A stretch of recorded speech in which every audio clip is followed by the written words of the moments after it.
ਨੇ 5 ਵਜੇ ਕੱਢਿਆ ਆਪਾਂ ਡਰਮ ਦਾਰੂ ਦਾ ਪਾਈ ਪਈ ਹੈ। ਅੱਛਾ ਇੱਥੇ ਠੀਕ ਹੈ ਤੇ 5 ਵਜੇ ਆ ਜੀ ਵੀਰ ਬਣੇ 2 ਘੰਟੇ ਲਵਾ ਜੀ ਮੇਰੇ ਨਾਲ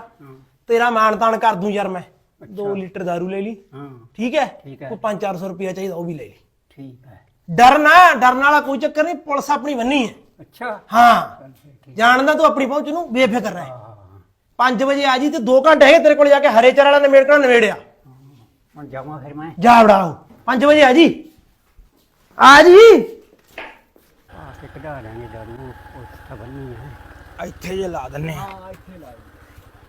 ਉਹ ਪੁਲਿਸ ਬੰਨੀ ਕਿਹੜੀ ਆ ਖੁੱਲੀ ਫਿਰਦੀ ਆ ਓ ਹੈਲੋ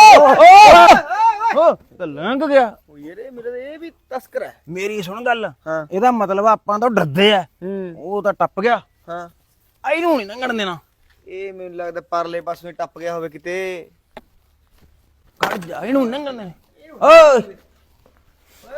ਉੜਾ ਜਾ ਕੀ ਪਤਾ